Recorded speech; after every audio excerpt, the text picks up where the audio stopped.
Good morning. Welcome back for those that were here yesterday on day one, and a huge welcome to those of you who are new and here today on day two. So I know there will be a few new people around, and welcome to change. We also have people online, so for those in the room, don't forget for a moment that every now and again that camera scans straight onto you so that the online participants can feel like they're hanging out with you. So hope that's not too creepy for you all.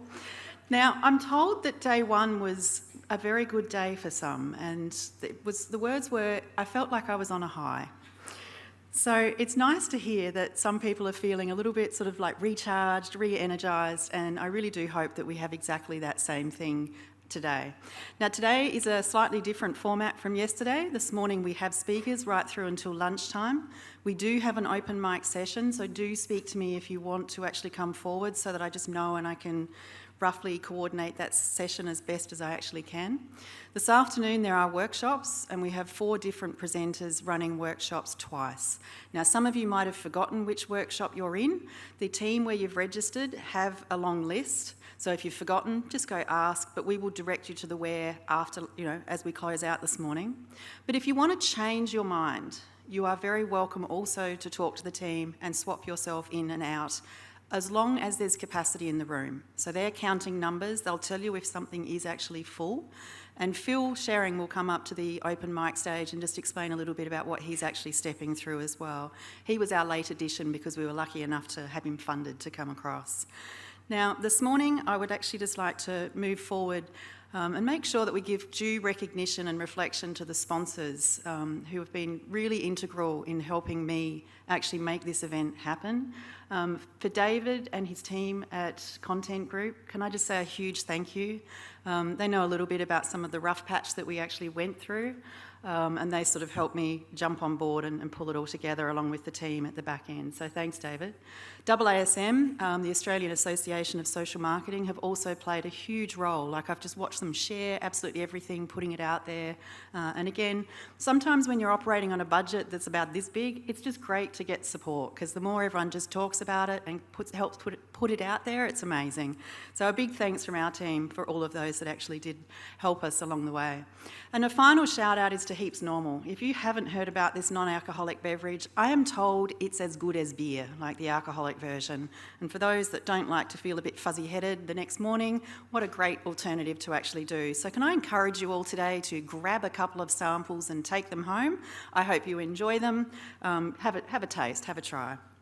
And then finally, we have the exhibitors who today are just outside near the seating area. I didn't realise, but Bats Queensland actually has a real bat there, and this guy can't fly. So go and meet Fig, chat to that team, like they're doing incredible work, and next to them are Switch Intentions, and I am definitely intending to go shopping because Christmas is coming and I haven't started shopping yet. So check out their stuff, it's beautiful. So finally, the recordings from today will be made available, and I happen to know that the team are doing an incredible job, and they literally have it edited from yesterday, and it's really just going to be our team that slows it down, getting it in and back out again. So they'll be out very, very quickly. It'll just be as fast as we can actually get it out there. So expect that either sometime next week, early the week after at the latest. So that's all from me. This morning I'm going to hand the floor across to our first 3 speakers we have with us today, Dr. Timo Dietrich, Chris from StandbyU Foundation, and coming in also is Frankie, who's going to talk about dirt. So I will hand to you, Timo.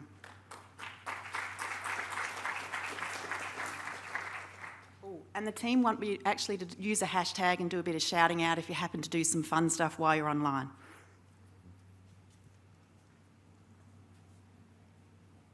You want to say something to that slide as well, or yeah, all done? Okay. That's me. Awesome. Good morning, everyone. I'm really excited to be here and talk to you this morning.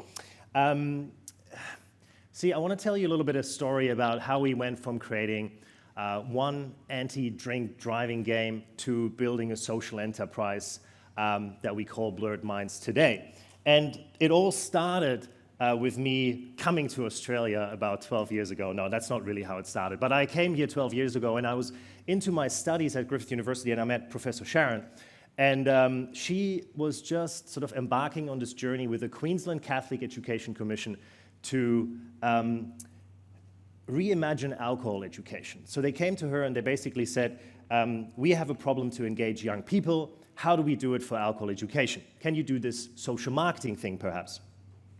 So I met Sharyn, and she sort of said, do you want to join me on this quest? And I thought, well, I really like Australia. I want to stay here, so that sounds really like a good plan. And I also thought we had this unique opportunity to really do something differently. So very quickly, if anyone knows Sharyn here in this room, and I know many of you do, you find yourself in the real world. This is not me 10 years ago, by the way, because that's already with a little bit of gray hair. But over there in that newspaper article, that's about 10 years ago, and I didn't have any gray hair. But I found myself always in these settings where I had to deliver alcohol and drug education workshops to 15-year-old, 14-year-old boys and girls, and I actually didn't know really how to even do that. But the beauty is that audience will tell you quickly whether they like you or not, right? Because they're so brutally honest. So you learn quickly. And that is an exciting sort of journey to go through, because at that point in time when I went through these initial Blurred Minds workshops, really the problem was alcohol, and everyone was binge drinking, and these young people were binge drinking, and we were thinking, how do we change that? So over the recent years, we made some strides, and there's been a reduction in binge drinking. And but one thing we do forget is that there's this powerful alcohol industry that actually keeps selling more product than ever before. And they're still doing a fantastic job at showing up every time and reminding us that we should be drinking. So they're really good at their job. And there was a fantastic study done by Fair Australia during the pandemic. And I want to tell you that story because I think it's so absolutely fascinating how quickly they pivoted to cater for their customer and potential new customers. So what they did is they looked at a news feed for an hour on a Friday night, and they found that the person gets exposed to one alcohol ad every 35 seconds. And it's all about, the convenience of drinking at home. And if you, essentially looking for a little bit of entertainment at night, all these clever sort of messages to remind us to consume their product. But despite alcohol still being around us, suddenly there's also a brand new product that has come out, and that's the vapes. And the vapes are a fascinating sort of new product that the tobacco industry has invented. And it really only became a problem in high schools in 2021. So what we saw there was that suddenly now, fast forward to this year, 1 in 5 14-year-olds have tried to vape, and many of them continue to do it. And first they do it because there's some peer pressure or some curiosity, but then they're hooked on this device, just like previous generations were hooked on cigarettes. So we're seeing this new phenomena at schools, and in fact we attended this roundtable discussion just 2 days ago with all principals of the Gold Coast, and they told us this is a true pandemic. It's a real problem. Not just from a health perspective. There's kids that can't sit, quietly in a classroom anymore for 45 minutes because they need their next hit. And it's a massive, massive problem where people are looking for answers. And then for those that think, okay, health, that's a pretty bad problem here that we're hearing, think also about the environmental nightmare of disposable vapes that now get thrown into landfill, plastic waste, battery waste, of all these cheap manufactured items that people are now using. And it's not just young people, it's also their parents and the adults and everyone. So, how do we create a better tomorrow? Anyone knows Daniel Ricciardo, Netflix, Drive to Survive, show of hands? Huh? Anyone watch that? Oh, yeah, nice, look, lots of hands. So, this, A Better Tomorrow, is actually an advertisement of British American Tobacco. And you know what it talks about? It talks about the fact that they are on a mission to get everyone that's currently smoking cigarettes onto electronic cigarettes. And again, it's a beautiful example of how they're trying to get you to switch a product. And there's no secret in terms of what they're trying to do. So can I just read out the statement of purpose from Philip Morris International? Our purpose is to deliver a smoke-free future by focusing on smoke-free products that are less harmful than smoking. So you read that and you're like, that's really convoluted, right? But basically, all that means is here, we're creating a new product that we're inviting the entire world to consume. And you know what? It's a much much better product. All-day use, 200 puffs a day, social norms at your perfect example, here on a website of a really slick device that is appealing to everyone, and particularly young people. When you think about the flavors, blueberry, mixed berries, vanilla, man, that sounds like an ice cream shop. It's beautiful. It's enticing. So we really made it our mission to fight this new pandemic, because if we see all these schools, all these young people picking up this device right now, that cannot be right. That cannot be right. We fought so long, so hard to essentially, eradicate tobacco in many countries.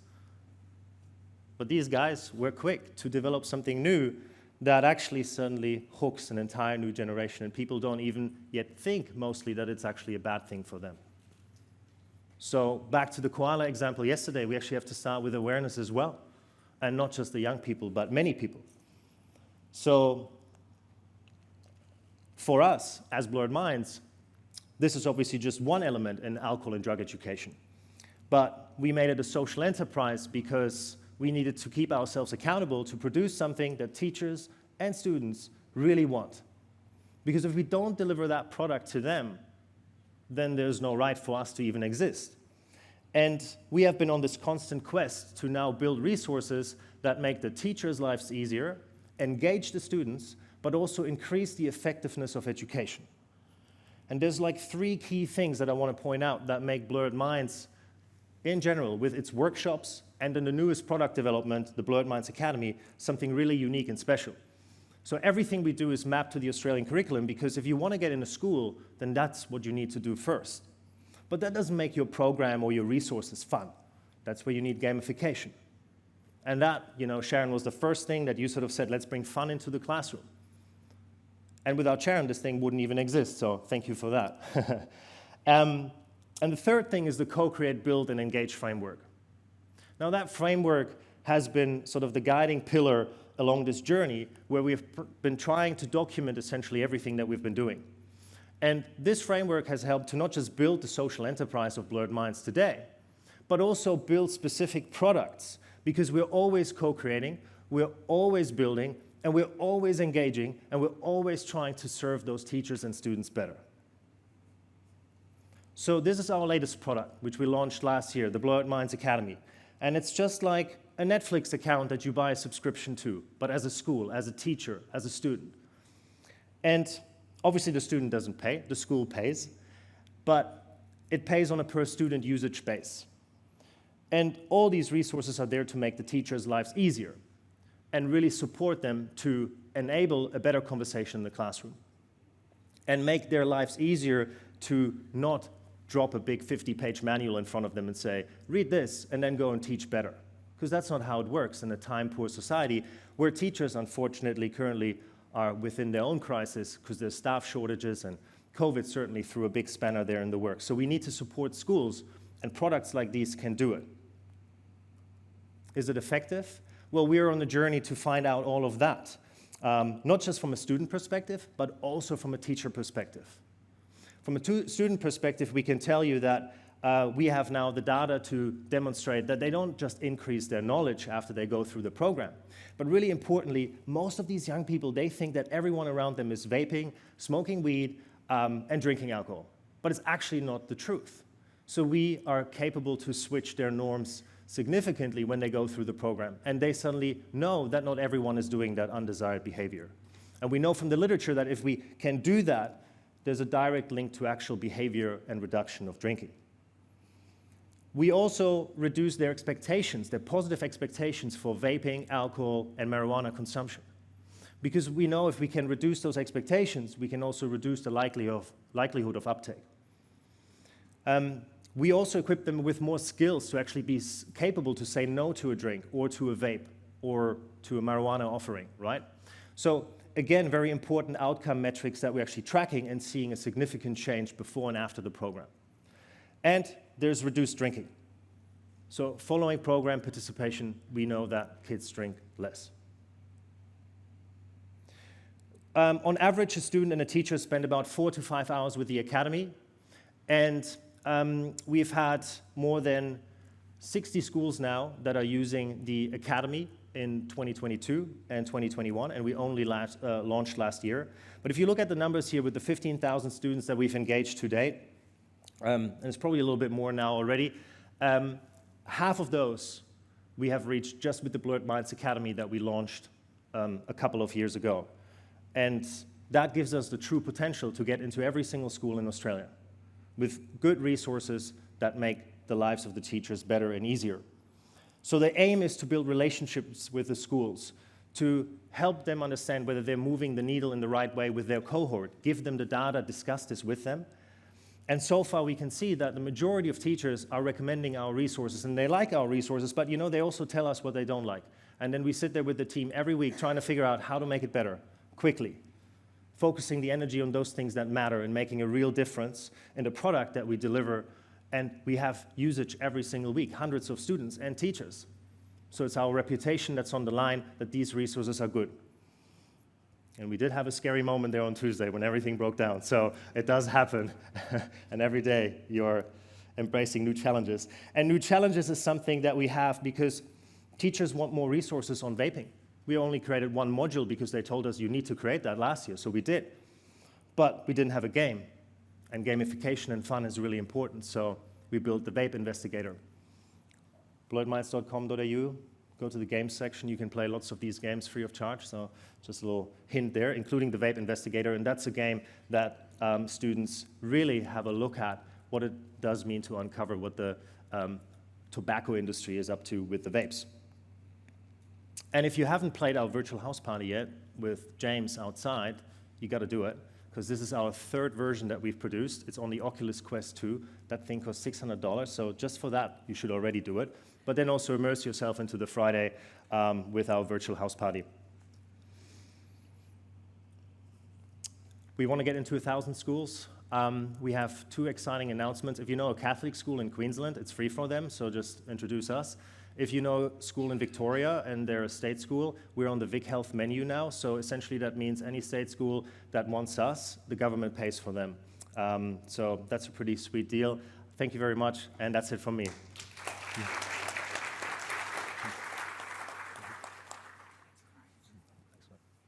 So for anyone new to the room, we have a Slido question and answer deck. So you put all of your questions in now while you remember. Timo's just finished speaking. We're going to have all speakers come up for a Q&A session before the morning tea break. So just take a photo, put your questions in online, and we'll start dealing with as many as we can get through. I'm going to hand over to Chris now. This is going to be turned on. There we go. I rarely get told to speak up. I'm a social worker. I can talk underwater.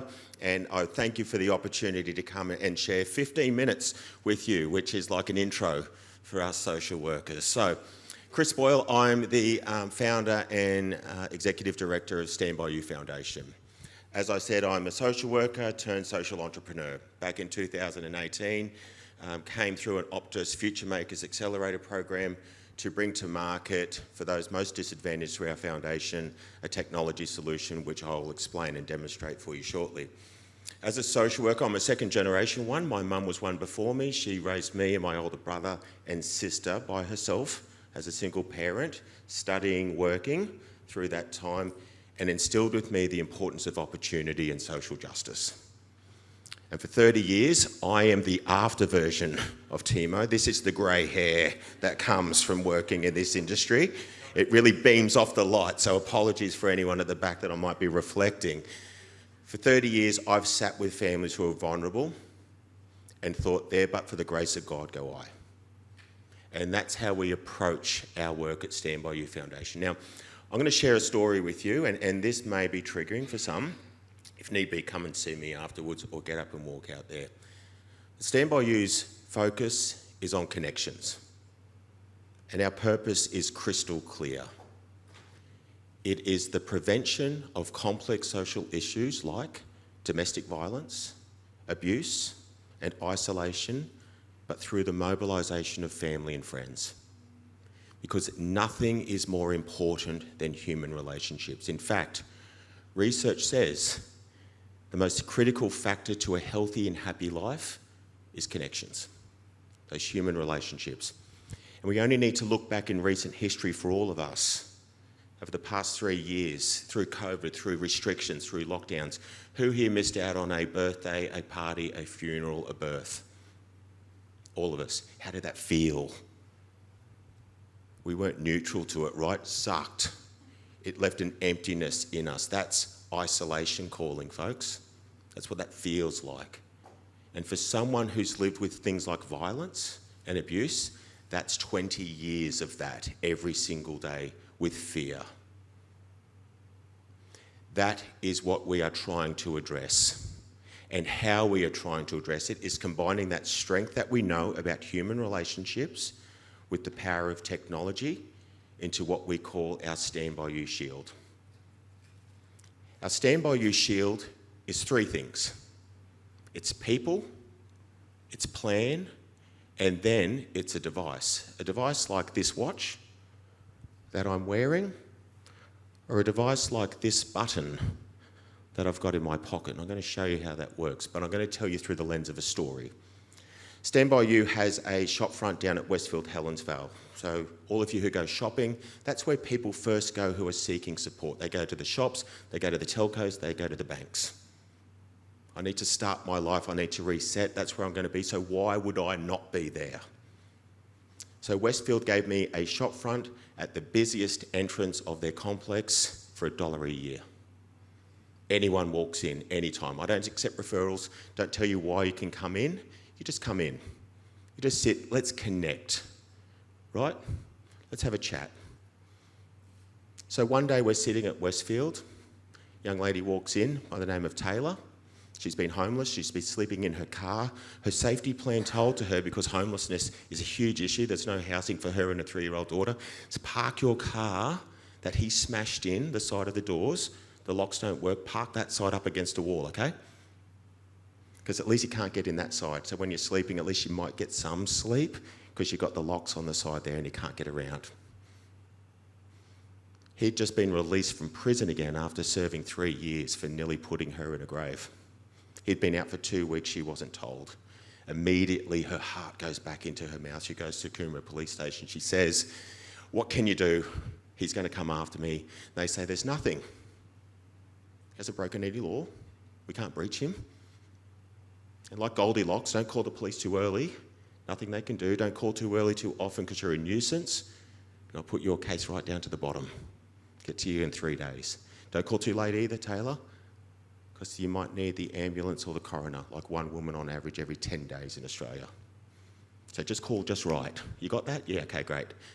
That's what she's told. But they actually said, "Go and see Chris and the StandbyU team at Magnolia Place at Westfield Helensvale. Ask them about a shield." So she comes straight to us, walks in the door, got her 3 folders, manila folders, full of what she calls evidence. She walks in, we greet her, we say, "You want a tea, you want a coffee, you want to sit, you want to chat, where do you want to meet?" She goes, "All right, let's sit at the table here. They told me to come and see you, here's why I'm worthy." And we say, "Put that away. Put that away. This isn't a court of law where there's winners and losers and rule of evidence. I want to ask you one question and one question only that only you can answer, and that is this: do you feel unsafe?" "Yes." That's it. You are seen, you are heard, you are believed. Now I'm going to take you through our SHIELD framework, which is 4 questions. If I can't do it on one hand, I've lost you. 4 questions. That is this: tell me everything you do right now that keeps you and your daughter safe. You are an expert in your life, you do safety every single second. And it's not what's on a form in a file, right? That's what you've told services and police to keep the system's response from arresting, reporting and removing. That's what families fear. That's not another solution, that's another problem. It's not on a form in a file. Tell me what a day in the life of looks like for you. She's got a house now, but she doesn't go out. She doesn't open the curtain, she doesn't open the door, she doesn't answer the phone, she's got a knife near the door, she's got a knife under her pillow. Her daughter doesn't get to do soccer anymore that she loved because he's out and he might see them. She doesn't want to go to school because she's too worried that he might follow her home from there or take her from there, and she's too worried to be at school and can't concentrate because she's worried about what's going to happen to mum if she's not there. Okay, is that working for you? No, it's not. okay? But it's gotten you here, so you can keep doing all of that, right? You can still do it. But I want to ask you another question. Who knows about the things that keep you awake at night? That's when the masks come off, folks. Not the COVID masks, the masks that say, Chris, how are you going today? I'm really good, thanks. Perfect. Life's good. I turn up to work, I front up, I smile, I laugh, I chat, I get home and bang. That's when the mask is off. Who knows about that? Some people say to us, no one. No one knows. In their mind means no one cares. And they've lost that connection. They've lost that value about themselves. Taylor had some people. She had her dad, she had her brother, and she had her friend. They knew, but they didn't know what to do. They were so worried they couldn't do anything to mobilise. So we said, if they knew what we were talking about right now, and if we were able to give them context, would they drop anything at any time to keep you safe, to mobilise? Let's ask. Just like us right now, who's ever got a call? I've got a sister, Sharyn. Sharyn loves a drama. Oh, she can talk. You reckon I can talk? She loves a drama. It's usually something to do with her.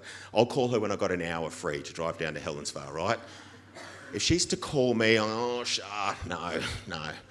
I'll get to you when I can. But if she calls me back immediately after, the call hangs up and she calls again, who's more inclined to take that second call? Something's not quite right, right? It sings a different message to our brain. Something's not okay here. So if we're to send these people, the three things they need are awareness. We talked a bit about awareness here. Awareness is the jigsaw puzzle pieces to say, what is the picture of a day in the life of look like for you? Give me awareness. Second thing is context. Context is what she has to tell police currently. It's who I am, where I am, what's happening. But then she has to wait. Our technology does all of that in 2 seconds. Third thing, most important thing, is she needs to give them permission. Who here is currently worried about someone in your life that you're not quite sure what to say or do because it might force them further away, right? I don't know how to approach that. That's what we need to do, and that's the conversation we can have to support that rebridging. Now, I've got the people, I've got the plan, and now we give the device. But before we hand the device over to her, we say, look, can you think of any reason you would hesitate to press this when your heart starts to beat a little bit faster? Right? Because that's the sign of safety, folks. We're all wired for that. You all did a safety assessment when you sat here this morning. All of you. I did. You didn't fill in a form and put on a file anywhere, right? But the room's okay. The chair, I had to make sure mine could take my 100-kilo frame. I wasn't rocking back. I wasn't going to fall. Floor's okay, there's trip hazards through here, we're sweet. But that changes when the alarm goes off, right? Are we still sitting here? Are we upping and going? Safety is simple, it's about 2 things. It's getting in or getting out. That's what the fire department does, they do it best. Not about worrying about how it started, we can do that afterwards. But safety is about that context change. Can you think of any reason you'd hesitate to press this when this goes? Oh, Taylor says, my dad's pretty old, he hasn't been really well, so it's 3 o'clock on a Saturday morning. Probably not. So we reach back to John and say, John, just want to let you know, Taylor's more interested in you getting a good night's sleep than being safe. Are you happy to get your good night's sleep, or would you rather her wake you? If you sleep through, maybe you can support her by maybe going to court, maybe supporting her, taking some flowers at the hospital, or heaven forbid, setting up a foundation in her name. Is that what you want support to look like? Or do you want to mobilise? Wake me up. Every single time. This is a value piece. She's forgotten she's loved. She's been told she's a nuisance. You are not, you are loved. You are not a name on a piece of paper to someone reading this. You are a picture in a photo that's going to be a memory forever. So you hear that? Have that conversation every day. She goes out to the car a few weeks later. She feels her heartbeat. She's like, oh, I'm not quite sure, something's not okay here. She presses her button, right? 3 times, bang, bang, bang. And then what happens is her dad, her brother, and her neighbour, her friend, all get this call coming through. They get locations sent via an SMS. Now, this is going to be really piercing for the ears, so I'm going to see, Can I just get you to hold that for me? Call comes through. They have to accept the alarm in order to be joined in. So now, everyone who's involved in the plan, I'm just going to unmute that there, everyone who's involved is able to get that live audio, get that location coming through, just hang that up so we don't get that piercing, SMS through. This is where Chris currently is. I'll go through my messages. Right here, location coming through. Right at South Bank. You know who I am, you know where I am, and you can hear what's happening. They're mobilised. If they need to, they can escalate that call by pressing 5 and it goes to police. But at an antecedent level, we can change consequences. So she was going out to her car, she pressed it, had her child there, goes back inside, doesn't distress her child, but she had a gut feeling something wasn't right, goes back in, presses that, they mobilise, get to her, she goes, something wasn't right. It's perfect, that's exactly how you should use it. They all walk out to the car together, he was hiding behind the neighbour's fence across the road. He takes off. She said, this saved my life. We said, no, you did. Because you are an expert and you need to start believing yourself again. That is how connections change lives, folks. Isolation is what we are combating. They arise in symptoms like domestic violence, abuse, mental health, homelessness, poverty. They're symptoms. When we are connected, we are healthier, we are happier. And that is how we are going to overcome some of these wicked problems in society. StandbyU has done about 1,100 of these shields across Australia in 3 years. No woman, child, man, family has ever paid a cent for their safety. Because price shouldn't be a consideration for your well-being. So our charity raises funds. We work with wonderful partners across communities who invested in their communities and deploy those through services within their communities. How can I look to my future when I can't stop looking over my shoulder? That's what we are able to provide. It's immediate, it's tangible, it's measurable, it's evidence-based, and I can see Taylor come in and send her away 60 minutes later. It's cost-effective, 3 years, $2,000.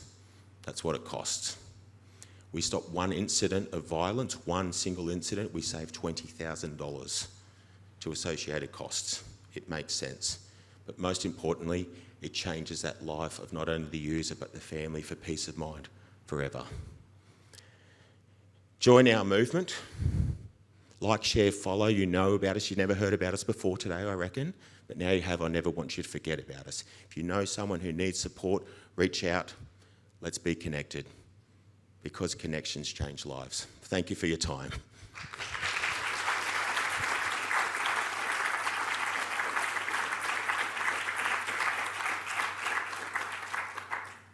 What an amazing story. Thank you so much for sharing that with us, Chris, and we will definitely be talking more.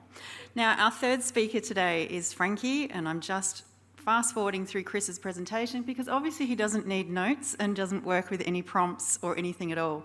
If you have questions for Chris, please put those through onto the Slido function, and I'm going to hand over to Frankie. I think we're just trying to get your slides up. I'm trying to click away.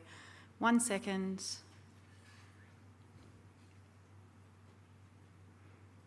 Love it when I get the stop hand. They're pretty bossy up the back. It's really cool. All right, and we're good to go. So they say. There we go. Did I go too far forward, Frankie? Yeah. Back. Sorry, that's my fault. So forgive me, everybody. I am now going to hand the floor to Frankie. Spoiler alert. Thank you. Thank you so much for having me, everybody, and some really incredible stories there.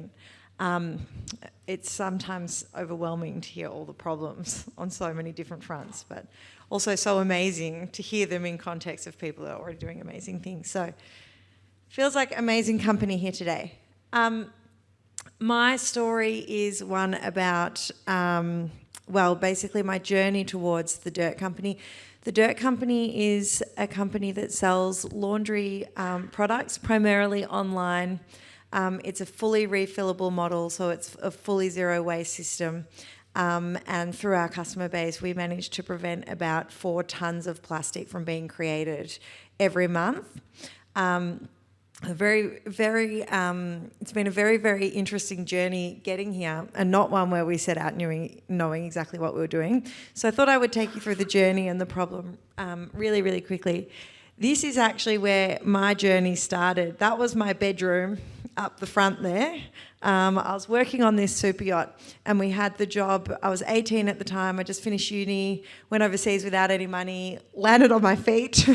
That's not my boat. Not that well. But anyway, we ended up needing to do an Atlantic crossing from Barcelona to the Caribbean. And when we were going across, there was just the most amazing scenery you could ever imagine. It was about 18 days at sea. And we would get pods of 200 dolphins coming up and bowing the boat at a time, whales, everything, like the most amazing scenery. And one day I was standing on the deck, right at the front there. I used to just hang out with my head over the edge. And I saw this shadow, and I looked at this deck. The chef was coming out along the side of the boat there and just started tossing garbage bags straight over the side of all our rubbish on the boat. And I went to him and I said, "What'd you do that for?" And he said, "What do you mean?" And I said, "You just basically threw that trash on top of dolphins." And he was like, "That's where the rubbish goes at sea. That's actually where we're supposed to put it." And I did some research. That was 2010 when I was doing that. And until 2012, that actually was the rule. When you're at sea, you just chucked your rubbish straight overboard. That sounds so shocking to us in Australia, but it is not really that shocking on a global context when you see our waste management system is so far superior here to many other countries around the world. The rules have been modified. They've not necessarily been changed. So now you can throw certain treated waste out. You have to be 2 nautical miles out for biological waste. But essentially the ocean is used like a giant trash can still by many parts of the world. And one of the main pieces of trash that is problematic is plastic, because it doesn't break down. It breaks into microplastics. And when they say it takes 500 years to break down, they don't mean into nothing. They mean into something so insignificant that it shouldn't theoretically matter. That's getting heavily researched now. So what is the actual plastic problem? Plastic was only invented in 1907, so it's really only been around 100 years. There's 7 primary varieties of plastic. We produce 380 million tonnes annually, and 10 million goes directly into the ocean still. The percentage of plastic that is single-use is 50%. 50% of plastic produced is used for less than 12 minutes, is the actual statistic on that. And recently there was a study performed on mussels in the ocean. It found that 100% of them contained microplastics in some form. A more shocking one that I heard last week is 75% of breast milk in Italian mothers is now found to contain microplastics. So you can see inside the last 100 years, we have created a furious problem with plastic and what to do with it. Maybe this is probably the most interesting thing I ever found on plastic. I'm a brand marketing brain at heart. Plastic was actually launched, earlier on in the 1900s, up to about 1940s. It didn't actually take. People didn't understand, why would I need plastic? I've got, glass for this, I've got metal for this, I've got cotton for my clothes. I don't understand why you're trying to force me into this material. And then some marketing wizard in the late 1940s, so just before 1950, came up with this ad, and it's called Throwaway Living, and that's all the polypropylene, polystyrene cutlery that they used to create, and they said, "Hey, how good, once you're finished with your dish, put it in the bin." And everyone was like, "Well, that sounds pretty good." So that was actually the campaign that broke the plastic industry into the mainstream. There are a lot of business benefits to using plastic. It is cheaper. It is cheaper to create new. It pales by comparison in price compared to using metal or glass or anything else. But it is a massive problem.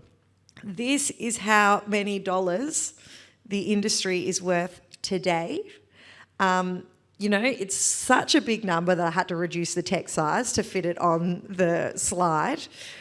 This is projected to increase to 800 billion by the end of this decade. So this is an industry that is not even knowing the problem, projecting to reduce consumption or projecting to slow down. It is projecting to speed up and fairly rapidly at the rate that it's going. So it is a massive, massive problem. When I was working on the boats, I thought, I'm going to do something about that one day. Then I had all the other needs that I needed to meet, like getting a degree and learning how to do a job, any job, bit of travel, and yet I kept coming back to this just doesn't feel like people know enough or, that we're tackling it in the right way. And this is my marketing brain. Has everyone heard of the hierarchy of needs, like the Maslow? Lots of nods. Okay, so you know that, people fundamentally care about things that are basic needs, food and shelter and connection, all these other things, right up to the top, actualization. I view the actualization part of it as privilege to care about things outside ourselves, because it's really only once you've met these basic needs in yourself, can I afford food? Can I afford shelter? Can I afford to give two hoots about the plastic problem? That is something you will start to think about once you have established those other parts in your life. And I felt that this was a big disconnect between maybe what was happening in the scientific community, where everyone was shouting, my God, we have a massive problem here. You guys need to stop doing something. And what's actually happening in consumerism, which is like, hey, I need to feed myself, or I need to get this house or this shelter or whatever it is. And those needs, you adjust them as you get them. So everyone's always fighting to get to the next station in life. It's a very human thing. So this is the waste hierarchy, and everyone was saying, well, God, we can have the biggest impact if we just stop people from using plastic. And so, people in the eco community were going, just don't use plastic. That's how we're going to deal with it. Just don't use plastic. And everyone's saying, you know what, but I've got a toddler to feed and there's a plastic pouch at the supermarket. I can do that on the road, so I'm going to use plastic this one time. And then if you do it that one time, then what's the point of not doing it the next time? It is not so easy to say, hey, just do these things and people will respond in that way. What you really have to do is say, hey guys, I got something super cool for you. And by the way, it's pretty good for the environment. And that's the way that we change the pitch in our head. So we went, oh, super cool, it's laundry detergent. There's obviously not a huge reaction because no one thinks laundry detergent is super cool. But what we focused on is designing a laundry detergent that was very easily accessible, that actually looked really, really good, because laundries used to be in the outhouse, in the back part of your house, and you used to have the under the sink effect. And then same like sorbeline cream turned into Aesop on your desk, on your sink. Laundries are moving inside the house. They're moving into the hallway. They're a space that people can see. You might walk through the laundry to get to the bathroom. So they're becoming a bit of a space where there is a design thing happening in laundry. The other thing that happens when you get old is you get this sense of you've become an established adult. So we call it in our company the Dyson effect. It's like, when you bought the Dyson and you're like, yeah, well, I can vacuum. Look at my vacuum cleaner. And that is a similar effect that we were going for, which is, hey, it is this very, very mundane thing, but it's really cool when you feel like you've learnt the thing that you need to know to be a really big expert at the task. So that's what we were going for. And so what we tried to do is create a system that just used less plastic, that just reused everything we could, that just did these things, reduced it along the way, but without actually, going too far into you're doing a good thing. You did it, you bought it because you wanted to buy it, and in the meantime, you did a great thing. That was our approach to it. So what we did is we switched out the plastic jug bottles for a glass bottle. Originally, it was an aluminium bottle, but that's another story. The next thing we did was actually reduce the amount of packaging by turning it into a concentrate, a very concentrated form. So laundry detergents are typically 80% water. That makes them more stable when they've got more water in them, and it also means they can sell it to you for more because it looks bigger, it's got more water in it. It's a big trick in the laundry aisle. We stripped all the water we could, so our chemist is always going, you can't squeeze anything else into your formula or it will be unstable. It's still got about 32% water in it, which as far as I know is still, by leaps and bounds, probably half the next closest competitor on the market. And then we created a system where we could reuse the packaging. So you get your bottle, you fill it up with your concentrate, you send the refill packs back to us and we reuse them. And we just fill them up again and send them out to customers. So that's the way that the system works. So this is the design of the laundry bottle, this is the design of the refill pack, and these are kind of the key points that we use to sell our product. We also reserve 50% of our impacts for initiatives that sit outside our system. It is my fundamental belief that no one is going to be the hero of a single problem, that we have to make sure that part of our solution is supporting other people that are part of our solution as well, because I think a multi-pronged approach is really the true and authentic way to tackle any problem. Then one day we realised we had another problem. So refill packs reach the end of their life. So they go about 7 times and then they can't go any further. And what happens when that happens is we had to give them to TerraCycle. I don't know if anyone's had any experience dealing with TerraCycle before. Fundamentally, their purpose is phenomenal. Their organisational intent is great, but they're quite cloudy when it comes to how they actually do what they do. And we were giving like IBCs, which are the same size as a pallet, but about this high, full of refill packs that had come back that were too damaged or had a tear or had been through too many times or from bad batch. We didn't trust them. We'd have to ship off this whole thing of IBCs to TerraCycle. And we thought that feels disingenuous because our whole thing is closed loop and we've got to finish this cycle. So we partnered up with a company called Precious Plastics Melbourne and started to learn how to recycle these hard to recycle products. One of the most notorious problems with recycling plastic is, I mentioned there were 7 varieties of plastic before. They're all often glued together in a way that you can't imagine. It's, there'll be nylon in there, there'll be PE, HEPD, whatever it is, they're all glued together. It makes it very hard to recycle. So we had to work how to get the right temperatures, how to not burn it, what products we could make it into. We settled on the cutest little recycled scoop that we call our fidget spinners in our business because we're all laundry nerds now. But these little scoops that we made 100% out of refill packs that were the ones in those tubs that we could do. So that's like an example of what we might use our 50% profits for, but other things we've done other years, we just donated $40,000 to the Ocean Cleanup, which I think is an amazing organisation. And so every year we're always looking for different ways to have an impact. And I thought what might be an interesting thing to learn about my journey or the way that we got there. So right now we're a team of 10 in a warehouse in Melbourne. But really when I started, I was working at the same time. I had 2 things going at the same time. I was doing my job and I was doing dirt. The path was not straight. Understanding the problem is not easy when you decide you're going to tackle it because there's so much that comes up that you don't know about. But I think the most amazing thing about everyone's journey here is the road that you walk when you do it with the intent and you know what the problem is and the mind stays open enough to tackle it. That is how our journey came. So I wanted to point out, we had the idea. Getting resources, very, very difficult. Getting to a product, that's actually relatively straightforward because you can tell someone what you want and you can find someone to do it. We launched, I quit my job. We got a customer. We even got a customer that wrote us a review and I called my dad and I was like, you would not believe it. I don't even know this person. And she's given our product a review and he's like, isn't that what you're aiming for? And I'm like, yeah, but I didn't know it was going to happen. It's awesome.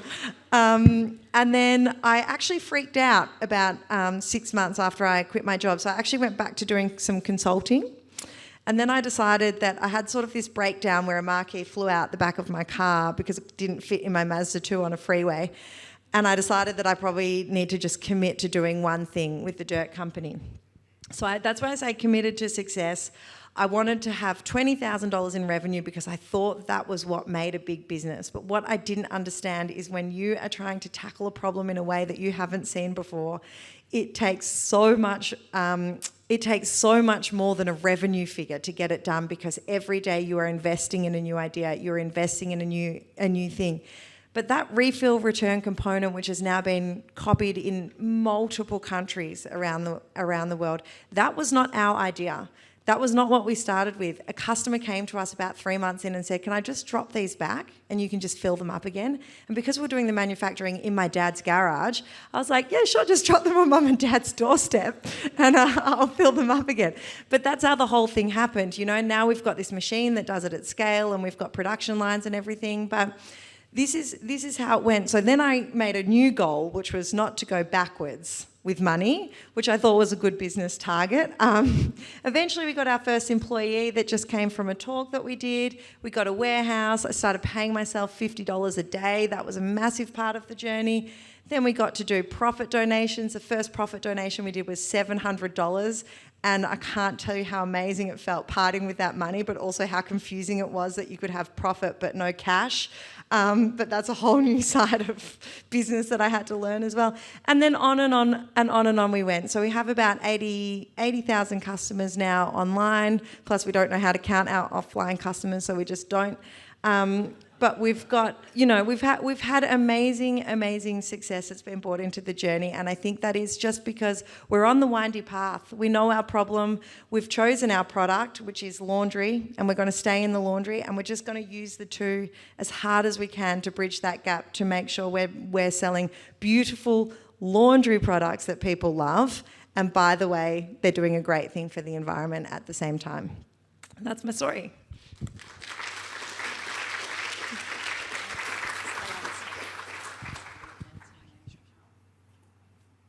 Now, I didn't want to start Frankie's presentation with the big announcement that as far as our household's concerned, she's a goddess and a rock star. My daughters found her product a very long time ago. We would have been using it for about 24 months online. So I love it, great product. We would not go back to anything else. So just thought I'd give you a bit of a plug because how fun is that? So I've been sending photos to Gab, who's currently flying and going to pick up a prisoner somewhere, and she's just like, wow! Amazing. Chris, Timo, can you actually come up to the stage too? Lots of questions have been coming in on the Slido, and I've already got questions for absolutely everyone, so just let me go away from being a fan to back to doing my actual job. So grab a seat, sit down, get comfortable, and we'll have a bit of a chat and a conversation. Timo, someone's actually come straight through asking if you know about these awful vaping stats from other countries and just a bit more on the stats and the background around vaping. Yeah, so we here, I mean, believe your own data, maybe a little bit more than the others, but no, just joking. We surveyed about 3,000 kids so far here, somewhere in the average age of 14 and a half, and that's where those numbers that I was rattling off came from. Then we obviously get a lot of anecdotal evidence from speaking to the principals, but outside of Australia, I think like just having visited, you know, Germany, we're a very liberal country when it comes to stuff like that. So vaping is actually advertised, tobacco is still advertised, and you can buy it anywhere and everywhere, also when you're 16. So I feel like the prevalence over there is just going to move a lot faster than we have here in Australia. But when I think about Australia having 20%, that's a lot. So I'm really worried. Yeah, I'll add that I was out in Victoria, and Timo hasn't heard this yet. This will be first-hand for him too, but we were doing some research on vaping for one of the partners that I work with, and the kids told me it's 60% in their East Gippsland high school. High. Like that is more than half now are addicted, happily chatting about it. And Timo and James, I think if he's here, they love the Blurred Mind stuff. So report will be in your inbox very, very soon. Cool. Lots of fun. All right. Chris, I have a question for you. How did you get Westfield on board to access the space to engage with community?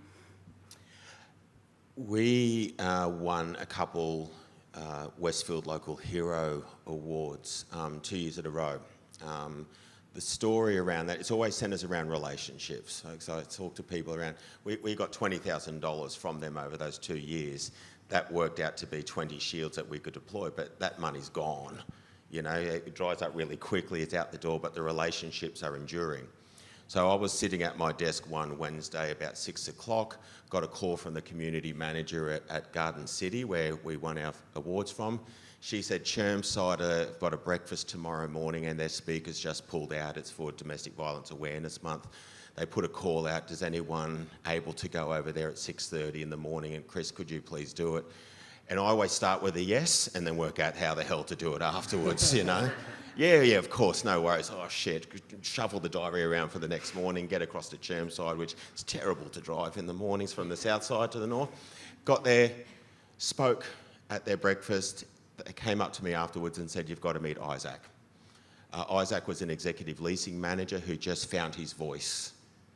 And he shared his story about growing up in a household where there was violence and the only safe place his mum could ever access was the shops.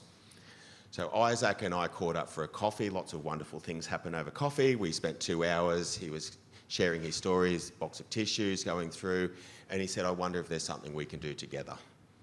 Your solution, my contacts." I said, "Yeah, of course there is. Here's a paper I wrote 10 years ago, which was about place-based service deliveries. Take services to people, not people to services, and shops are where people go to." It didn't get off the ground 10 years ago because government was involved. And they thought about it and they said, "Oh, recoil, change, we'll shelve it." Came out when corporate got involved.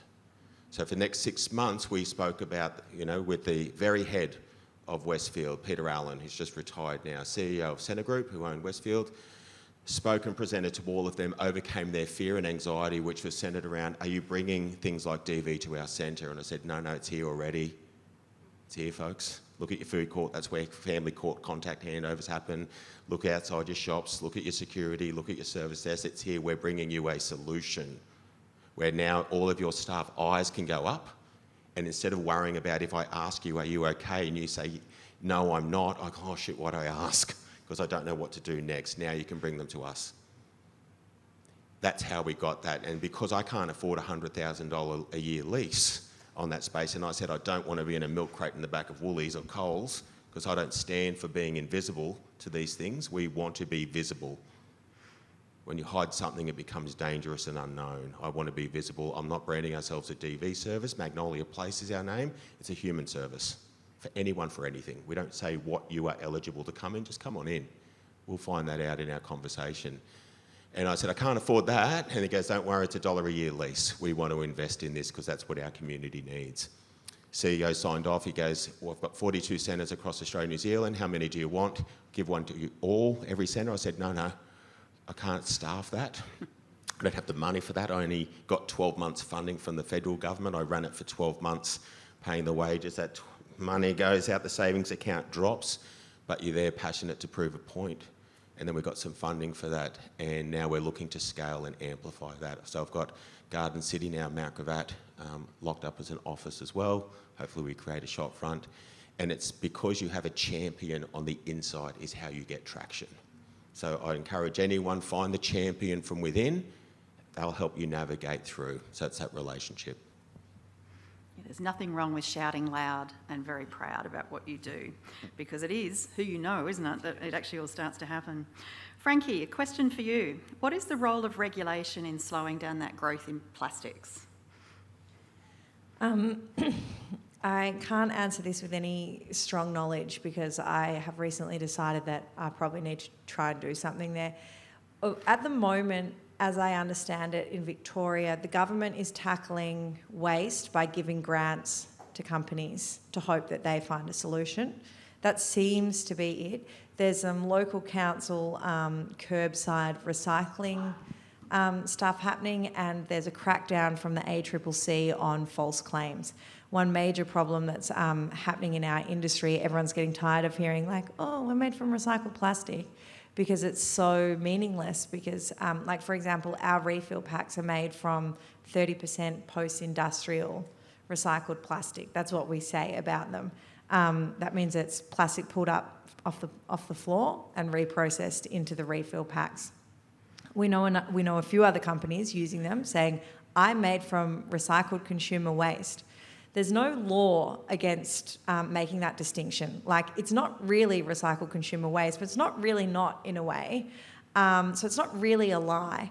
So there is a role that government is playing in trying to understand that, it is dangerous that the companies that are taking the easy route and making it look easy are miseducating consumers en masse, thinking, well, like, it's not a big deal to use recycled plastic. It is. If something's over 50% recycled plastic, like a bottle, it will crack. It will crack if it holds something like detergent. So if you're buying recycled detergent bottles, they will crack if they truly are recycled. If they're holding strong, then you know they're a percentage of recycled. So I guess that is to say, like, on one hand, the government understands, at least the Victorian government, who I'm more familiar with, understands the role of circularity and how important it's going to be going forward. And their solution at the moment is that they're rolling quite a lot of money into grants, which is great. The ACCC understands the importance of making sure consumers understand what a mission it is to truly use waste, which I think is a great and important step. But I've been thinking, like, legislation around how much single-use plastic you're allowed to use, or even waste tax, things like that for companies. You know, a tax on how much waste you create should be a really fundamental part of funding recycling, because recyclers can't make money. They can't. So there's not entrepreneurs rushing into that business because it is so expensive to decontaminate recycling. And I don't know about what the Brisbane equivalent is, but I know in Victoria we have this area called Truganina and Brooklyn. It's where, like, the catch of the day warehouse is, and some Amazon warehouses and stuff. Probably like every 2 or 3 weeks in the news you hear of a factory that's on fire and you can't get through the ring road out there. That is because there are so many factories out there where the land is cheap, full to the brim of recycling, that they create a methane gas. They get quite hot under these piles and they spontaneously combust, and they have fires. And you never hear the fires are caused by a pile up of waste. You hear the roads closed, so you have to go round. So, you know, we know in the industry what's going on. We know that there's a massive problem with the affordability or the economics around recycling. So for me, it says, like, well, like, push it back onto the businesses to make sure they are doing these things, which it is more expensive. Like a refill pack recycled for us, we can get it down to probably 60 cents maybe. If we buy it new, we could buy it for, like on a big run, we could buy it for probably 30 cents. So we pay nearly double the amount for the refill packs to get to us if we recycle them ourselves. Obviously, that's part of our mission, so that's something that we expect to be the price of doing business. But yeah, in my opinion, they really need to look long and hard at how you can push it both back onto the companies that are creating waste, and how you can make a economic solution out of recycling as a result of giving tax incentives for using that kind of material. That's pretty impressive for someone who said, I can't answer that Well, question. I don't really know. I've just been thinking, like, I should get on LinkedIn and I should, like, lobby, but I don't know what that really looks like. I have no idea What how you're I'm... doing is lobbying, yeah. Right, well, I'll tick that off my Monday board. Done lobbying. Yeah, absolutely. Keep going. Keep it up. Timo, how did you connect with high school teachers to develop your modules in line with their curriculum? Yeah, actually, we have to give a lot of credit to one of our colleagues at the School of Education to that piece in the puzzle, Dr. Benjamin Williams. He is our curriculum expert and understands that curriculum better than no one else, and ensures that everything we do is actually aligned. And then obviously, we go and speak with teachers, and we survey or engage with every teacher at multiple points in time within a year to try to understand not just how we can make things better in general, but also specifically understanding things that they like or things that they're sort of, maybe want to see. Because one thing is to just go and build something that the curriculum tells you, but then, you run the risk of just still creating a crappy solution. So there's a few other elements you need to consider. Yeah, I can speak highly to that. The kids playing the vaping detective game, learning all the tricks of industry and just how influential that actually is, and watching them get the lesson. But we did learn a long time ago, you can do a lot of stuff when you have fun. People can learn without even realising they're actually doing it. Chris, do you mind if someone asks, how many people come in the doors each week at Helensvale? We just celebrated our 2nd anniversary just last weekend, and we have had 1,500 touch points with people over that time. So on average a week it's 25 to 30. Some days we have that in a day. It's a place where people gather, and we do demographic data. I don't keep case files or case notes because they're disincentives for people. You're going to start writing about me. Where's that go? How do you hold that there? It's conversations. I've been approached by services to say, join the Redbourne Queensland Police referral system. I said, no, it changes the fidelity. I'm not chasing families, they're coming to us. Shopping centres is where we all gather for outings. We've got all the NDIS care workers that come on through, and often that's a huge issue that people struggle with. So we have providers and community agencies sharing that space as well. My name's on the lease, but I don't own the place. The community owns the place. We are but a steward of that space for that time. So we invite funded community groups, volunteer groups, anyone that engages families. Come and use our tea, coffee, Wi-Fi, sit there, use the space as if it's yours. Some of our other service providers have keys cut to it as well, like the youth service, who see people on weekends and after hours. Nothing worse trying to disengage, de-escalate a traumatised young person where all the shoppers are walking by giving their discerning looks. Open our door, use our office, use our tea, use our coat, use whatever you need, get them out of sight. So that's what we know of. We capture that data, but it's really owned by the community. So 1,500 without chasing anyone in 2 years, it's a pretty good stat. Yes, it's incredible work. Frankie, there's a question about how long has this journey actually been? I like that you did that. the real road. I had the idea in 2015 to do something. It took me 2 years to slowly build out, how I was going to get the first product to market. And then that was 5 years ago. And then it was probably 4 years ago that I've been on it full time. Yeah, so and 7, 5 or 4. While I've got you, is there any intent to get this product into stores?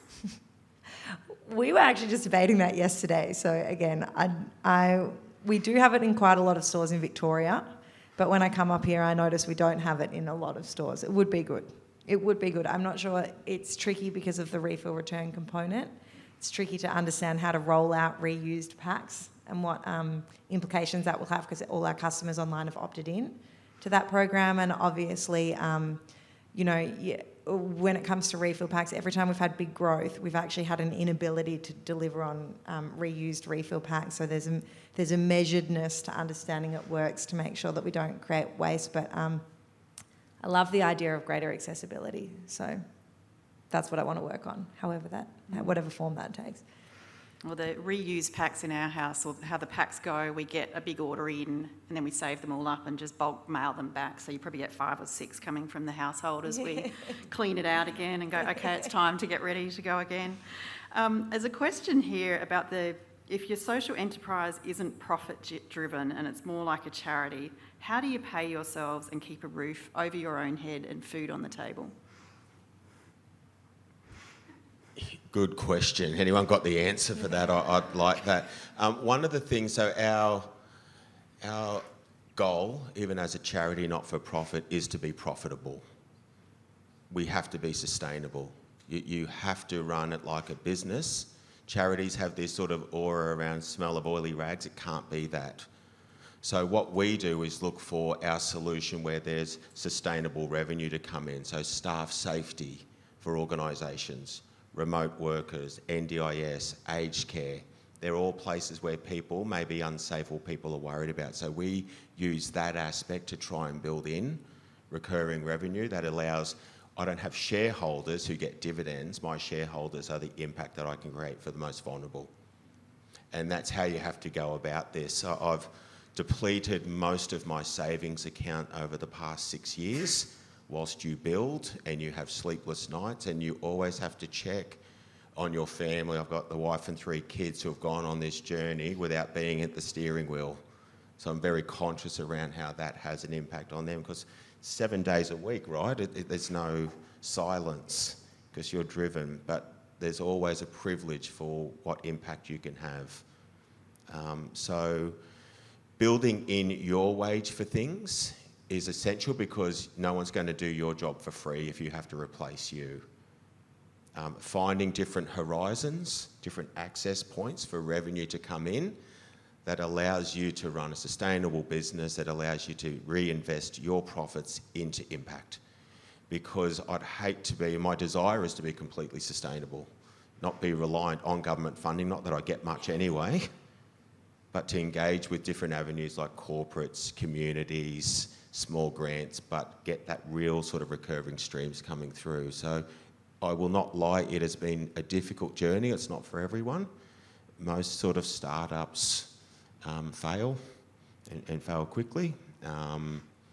We have to push through, and we're in the keep going and growth phase now. So nothing quite like running a human service and a technology solution. If I don't have enough headaches, dealing with people and technology is double the Panadol at night sometimes. Do you want to make any comments, Frankie? We operate for profit, but we are decidedly unfunded. So throughout our journey, we have had lots of VC conversations, lots of angel investing conversations. We've had 2 buyout conversations. Each time we have to hit a point where we go, oh, do we want to do this? And it's my true belief that to have a sustainable business, you need to grow sustainably and you have to have a good business. And that is not what a VC funder or anyone who's offering you large sums of money wants from you. Sustainable growth is like, they're like, no thanks, we want unicorns. And we did want to be a unicorn. I still don't want to be a unicorn, but one thing that I did that I would recommend to anybody that is really helpful, which is why I put that $20,000 up there, is you also can't work without a goal. And so while I'm not a super business mind, and now thankfully we have someone to do that, I did understand that it is too emotionally taxing to go, we're just trying to go forward, that's the goal. So what I did that at that time that I set that $20,000 revenue and I knew I had to quit my second job, we were making $5,000 a month, and 20,000 was not, it was just a figure I thought sounded like a reasonable amount of money. That was literally all. And I set a time frame under which I would achieve it. And if I didn't achieve it in that time frame, which I gave myself 6 months, I knew I wouldn't make it sustainable. It would be what I would consider an unsustainable business. Like, again, it was all made up stuff. There was no real science to that maths, but actually having that goal with the idea that it was sustainable, we hit it inside 4 months. It was so fine. And then we kept getting bigger, but like I said, we kept losing money. And I didn't really understand that because we were getting bigger, but now I understand it a little bit better. Growth is expensive. It really is, and it's something that's hard to wrap your head around, especially in the early days. I met a woman who actually was an amazing businesswoman in Australia, and she understood the problem well. She had grown a company called Envato, and then she did Hey Tiger, which was a chocolate company, which I don't know if it was a big deal up here, but we loved it in Victoria. And she was like, you need to understand your metrics better. She's like, you're telling me you've made 3 cash flows and none of them spit out, we're going to make any money, then you've got to get yourself a professional. I said, I can't afford a professional. And she said, that's the dumbest thing you've said all lunchtime. Like, you are working. She said, would you pay anyone else? Would you pitch the job that you're doing to anyone else in Australia and expect them to actually do it? And I said, God, no one would do this job. Like, all we're doing is losing money. And she put me in touch with a financial expert. He cost me $5,000, which I had to borrow from my dad at the time because I had no more savings left. And I said, when are we going to make money? And he said, in February, when you hit $45,000 a month. And he was right. That was the day we stopped losing money. It was not the day I started to pay myself. I just got to that milestone. And then a year later, I had a goal by the end of that year, so that was March. By the end of that year, I wanted to be earning $50 a day. And we did that in August, which was great, although we didn't pay ourselves every week, because sometimes I'd get a bit like, oh, nah, I don't need any money this week. And then, then my first wage was $40,000 in the business. And that's hard when you've got staff that you're paying $70,000 or $90,000 to, and you're earning $40,000. But that is the choice that you make when you're building, and you got to know. But you got to know what those outcomes are, because the worst thing I can imagine for someone is they get on that hamster wheel and they don't realise they've been on it too long, and they don't know how to get off.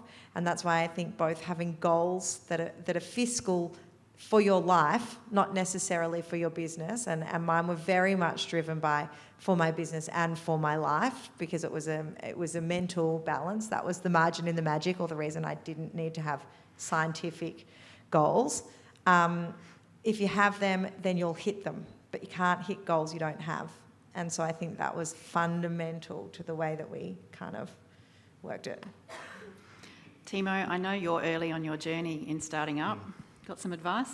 Well, I think like we're here probably the odd one a little bit out because we sit within the university, but I think it's a beautiful sandpit to be in to reimagine what a social enterprise can also, do and what it looks like and how revenue is generated.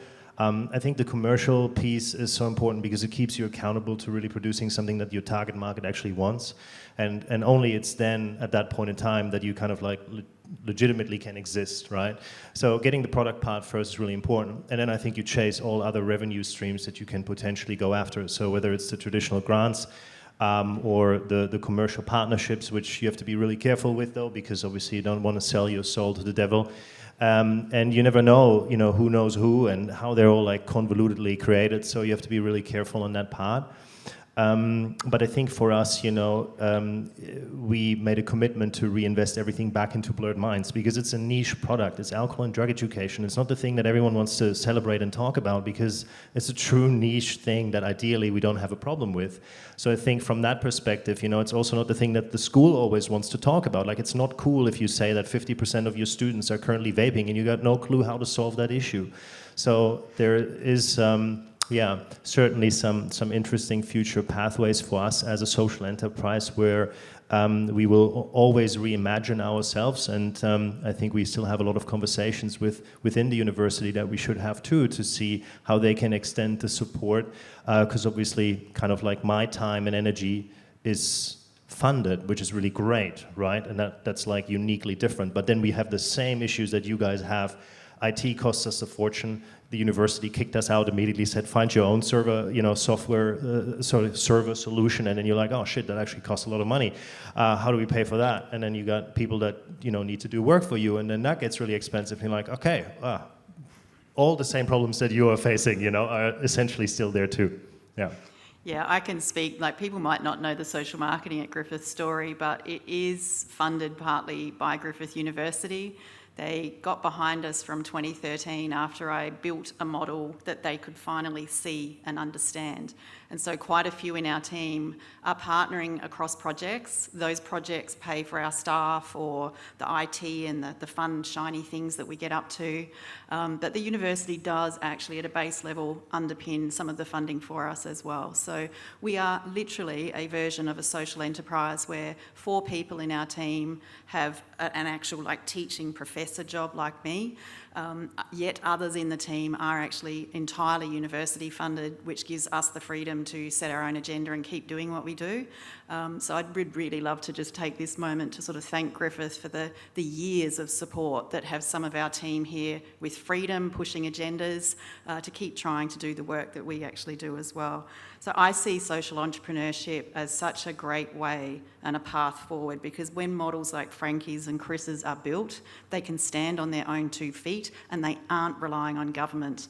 And that is something we need to all look forward to, because how can our government continue to fund every need that we actually have out there? So I think it is incumbent on everyone to think all of this through. We do have shared responsibility to do this. So Frankie, there's a real simple question. Someone's got a husband who she just can't quite convince him to go plastic free. What would you suggest? I would do jazz hands around his back rather than words to his front. So I think that's the whole thing that we were trying to say about the plastic free thing. Like, I really struggled to get around Keep Cup in the beginning because I kept breaking them. And I am a hot mess, which I proved this morning when I ended up in a traffic jam under the river, instead of being here where I was supposed to. But I put my bags down, I clunked them down, and the Keep Cups kept breaking, and I thought, this is so annoying. I'm emptying glass and coffee from my bag 3 times a year. Anyway, my sister got this beautiful Keep Cup. It was stainless steel. It's amazing. She bought me one for Christmas, and I'm proud of it every time I drink out of it. I've had it for 3 years now. The lid broke, so I just reordered a new lid. I love it, and so I use it every time I go to the cafe and people say, oh, where'd your Keep Cup from? I say, oh, I got it on design stuff. But yeah, it's similar to that. I mean, you've got to have one you love, and I think that is true for all plastic-free solutions. There is always a way to do it where you can find a better solution. It might be about convenience that you can convince him on. It might be about, because often plastic-free solutions are delivered. That's a big part of what makes our distribution possible that you can't do through supermarkets. So maybe it's cheaper, maybe it's delivered, but looking for those solutions that are lower effort, higher reward in other ways, and just slowly switching them, because plastic-free is overwhelming. It is overwhelming when you really look at how much plastic you put in your clothes, in your food, in your life, and it's in everything that you do. And I think anyone trying to go plastic-free is sort of on a very noble quest. And I think you can also be on a semi-noble quest as well, just looking for those little switches. Yeah. I tried to go plastic-free before the pandemic, and the pandemic ended the crusade in the house at that moment in time, along with the fact that my project's size and scope just took off. So I kind of went, all right, I can't do it all, but I was about to hit it hard. We changed where we shop. Yeah. We went out to markets, and in fact that became great because it became a family breakfast, and we'd be carrying our little Nana trolley with our little bags to take things home, refillable containers. It completely changed how we were operating in our house, and we loved it. But have I gone back yet? No, it's just slightly too hard, but I really must get on with doing that. Yeah, but it is fun. That's your lifestyle image, right? And that's how you kind of get into it. You like that version of yourself and you keep doing that thing. It's easier to do it that way than it is to decide you've got to be a better planetarian and just put a hard line in the sand, I think. Now, folks, we are going to run out of time to get through the rest of the questions, so I really encourage you to talk to these inspiring, great people. This has been a fantastic session this morning. Sandra wanted me to remind you that those lanyards that you're wearing, so the tape on the green ones, not the red ones, this is not the red story, they're actually made from recycled plastic. So today, as you leave, if you don't want it, please give it back to the team, because we will wash and reuse. And those seed packets that you have, if you don't want to plant your seed, please also, I know some of you are travelling and you can't for all sorts of biosecurity reasons anyway, could you leave them with us and we'll actually plant them on your behalf? So they're actually containing seeds, just for the new people in the room. So a big thank you. Enjoy your morning tea break. We will be back here to kick off at 11.